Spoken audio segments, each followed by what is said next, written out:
एक आदमी बहुत गरीब था, बहुत गरीब। संदीप भैया लगा पैसा कमाने, लाखपति बना, करोड़पति बना, अरबपति बना।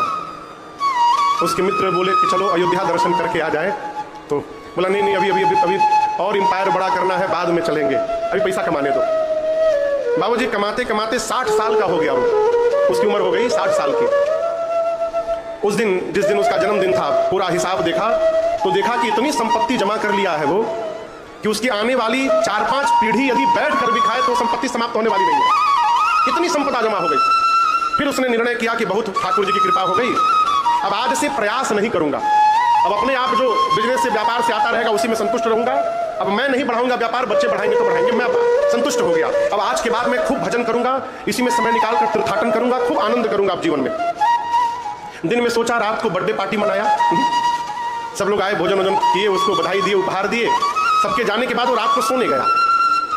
तो बाबूजी जैसे सोया, कंबल वंबल ओढ़ कर एसी चालू करके कमरे में, रात को 1 बजे उसको ऐसा फील हुआ कि उसका ब्लैंकेट कोई खींच रहा है।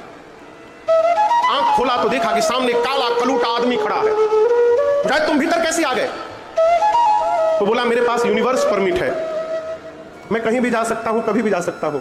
उसने पूछा तुम हो कौन? उसने कहा मैं यमदूत हूं, यमदूत। अब जब यमदूत का नाम सुनकर कांपने लगा, हमारे घर क्यों आए हैं?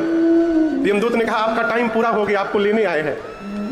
अब वो सेठ सोचा कि बताओ, आज ही मैं निर्णय किया कि अब जीवन में आनंद करूंगा, खूब तीर्थाटन करूंगा, भजन करूंगा, तब तक जाने का दिन आ गया। तो सेठ जी यमदूत से बोले कोई बात नहीं, 5 करोड़। क्या बोले सेठ जी? 5 करोड़ दे रहा हूं कैश, अभी 1 साल बढ़ा दो मेरा। बोला कुछ नहीं होगा, 10 करोड़। अरे दिमाग खराब है तुम्हारा। 50-50। बोले पूरी संपत्ति का 50% देने को तैयार हूं, 1 महीना बढ़ा दो। यमदूत ने कहा पूरी संपत्ति भी दे दोगे, 1 मिनट बढ़ने वाला नहीं है, अभी जाना पड़ेगा। तो सेठ ने कहा कि बगल के कमरे में मेरा बेटा सोया है, उसके नाम एक लेटर लिखना है, इतना टाइम तो दे दो। तो यमदूत ने कहा लिखो तुरंत। सेठ जी पैड उठाए, पेन उठाए और अपने बेटे को पत्र लिखे। बोले बेटा, जीवन के अंतिम क्षण में जाकर मुझे एक शिक्षा मिली है। मुझे मरते समय पता चला है कि जिस संपत्ति को कमाने के लिए मैंने अपना पूरा जीवन लगा दिया, उस जीवन भर की कमाई को देने के बाद भी मैं अपने जीवन का 1 मिनट नहीं खरीद पाया। आज मुझे पता चला ये।